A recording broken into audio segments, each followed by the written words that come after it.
बिस्मिल्लाहिर्रहमानिर्रहीम। मैं हूँ सलमान आबिद। पाकिस्तान की सियासी तारीख़ बहुत तल्ख़ है और ख़ास तौर पे ये जो हम पॉलिटिकल एडवेंचर के कॉन्टेक्स्ट में -1 -2 फार्मूले खेलते रहे हैं। माजी के तजर्बात ने साबित किया है कि ये हिकमत अमली चाहे सियासी क़ुव्वतों की हो या इस्टेब्लिशमेंट की, और जब मैं इस्टेब्लिशमेंट कहता हूँ तो इसमें मुल्की और गैर मुल्की दोनों इस्टेब्लिशमेंट शामिल हैं। ये तजर्बा गलत साबित हुआ। ये जो वोटों के ज़रिए लोगों को माइनस करने का फार्मूला है, यही बुनियादी तौर पे दुनिया की जमहूरियतों में मुसल्लमा असूल है।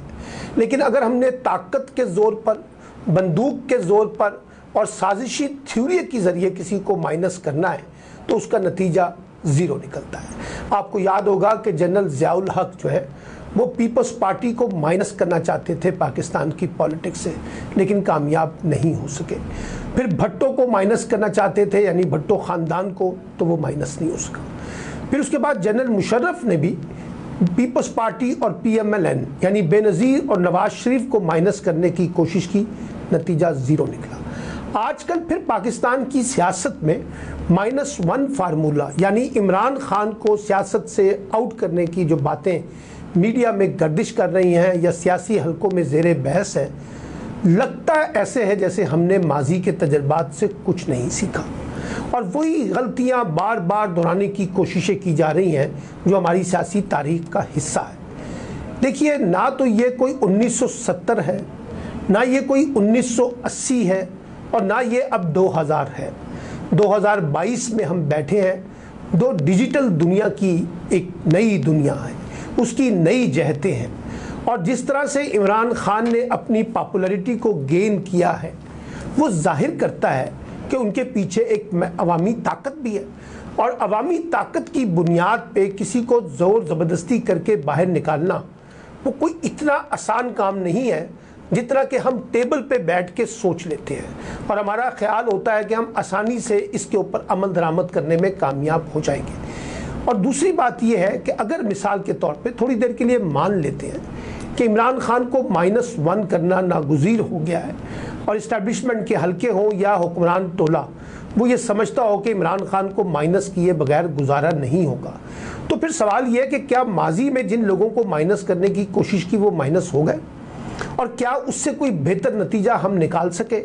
अगर जवाब नफ़ी में है तो फिर ये इमरान खान के कॉन्टेक्स्ट में कैसे दुरुस्त हो सकता है? और इमरान खान, आपका ख्याल है कि घर जाके बैठ जाएंगे,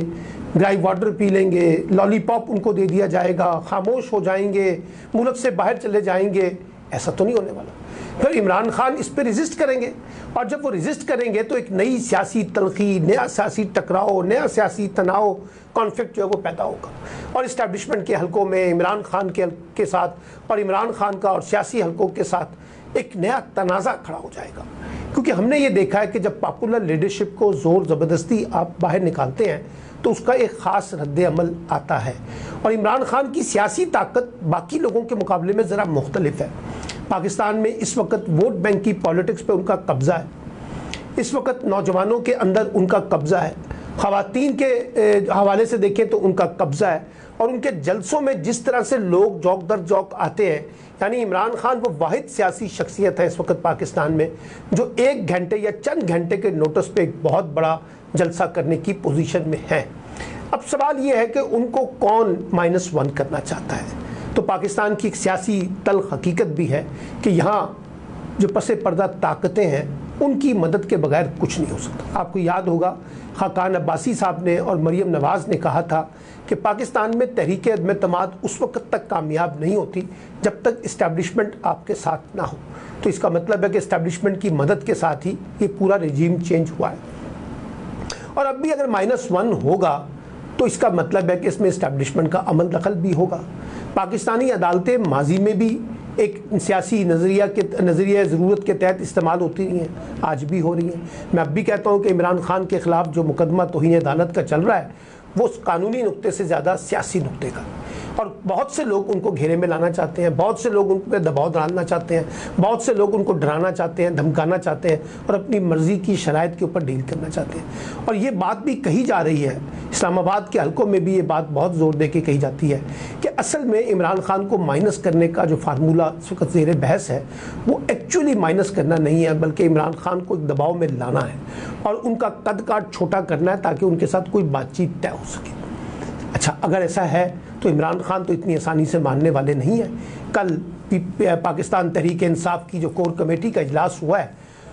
اس میں عمران خان کافی اگریسو نظر آئے اور انہوں نے کہا کہ بس اب میں فائنل کال دینے والا ہوں, آپ سب لوگ تیاری کر لیں. اور انہوں نے گلہ بھی کیا کہ جس دن ان پہ فرد جرم لگانے کی بات کی گئی پارٹی قیادت کے لوگ جو ہے وہ خاموشی سے گھر بیٹھے رہے, کوئی بڑا رد عمل نہیں دیا. اور بہت سے لوگوں نے تو کہا کہ انہوں نے عمران خان کی تقریر بھی نہیں سنی جو فیصلہ بات کی ہے. تو اس پر انہوں نے اپنی ناراضگی کا اظہار کیا ہے پارٹی کے ساتھ اور انہوں نے کہا ہے کہ دیکھیں اگر اس طریقے سے آپ چلیں گے تو پھر ہم اپنا دباؤ نہیں بڑھا سکیں گے اور میری اسٹریٹجی ہے تو پھر میری اسٹریٹجی کے مطابق آپ کو کھیلنا ہوگا. اور اب کہا جا رہا ہے کہ عمران خان آنے والے دنوں میں ایک بڑے دھرنے کی کال جو ہے اسلام آباد کی طرف دے سکتے ہیں یا ان کا لاہ عمل کیا ہوگا. تو ایک بات تو طے ہے کہ عمران خان اتنی آسانی سے ماننے والے نہیں ہیں جتنی آسانی سے ان کو منانے کی کوشش کی جا رہی ہے اور اتنی آسانی سے وہ اسٹیبلشمنٹ کے دباؤ میں بھی نہیں آئیں گے, کیونکہ عمران خان کو ایک بات کی کا اچھی طرح احساس ہے کہ اس وقت اگر انہوں نے اپنے اعصاب کمزور دکھائے اور اپنی کمزوری دکھائی تو اسٹیبلشمنٹ ان پر بالادست ہو سکتی ہے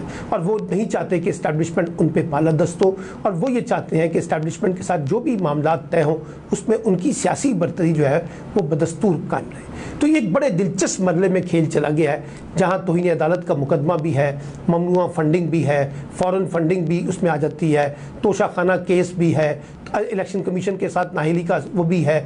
توہین عدالت بھی ہے, غداری کے مقدمے بھی ہیں. ان سب مقدموں کو بنیاد بنا کر عمران خان پہ جو دباؤ ڈالنے کی اس وقت کوشش کی جا رہی ہے, دیکھنا ہوگا کہ اسٹیبلشمنٹ ہو یا حکمران اتحاد اس میں کس حد تک کامیاب ہوتے ہیں اور کس حد تک عمران خان اس دباؤ کا سامنا کرتے ہیں یا اپنے آپ کو سرنڈر کر دیتے ہیں یا وڈرا کر دیتے ہیں. کیونکہ ان کی پارٹی میں بہت سے ایسے لوگ ہیں جو عمران خان کو کہہ رہے ہیں کہ ہمیں ٹکراؤ کی بجائے اسٹیبلشمنٹ سے مفاہمت کا راستہ نکالنا چاہیے, ہمیں مفاہمت کے ساتھ آگے بڑھنا چاہیے, اسٹیبلشمنٹ کے ساتھ ٹکراؤ کی صورت میں ہمیں کچھ نہیں ملے گا. تو کھیل ایک دلچسپ مرحلے میں داخل ہے. عمران خان -1 فارمولے کو بنیاد بنا کر اس وقت آنے والے دنوں میں آپ دیکھیں گے کہ بہت سی پس پردہ کوششیں ہوں گی, وہ بات چیت کی ہوں گی, مکالمے کی ہوں گی, کچھ لو اور کچھ لو کی بنیاد پہ ہوں گی. عمران خان کو بھی منانے کی کوشش کی جائے گی اور عمران خان کے لوگ اسٹیبلشمنٹ کو بھی راضی کرنے کی کوشش کریں گے, لیکن اس میں کون کتنا کامیاب ہوتا ہے اس کا فیصلہ آنے والے دنوں میں ہو سکے گا. لیکن ایک بات یاد رکھیے, عمران خان کو مائنس کرنا اتنا آسان نہیں ہے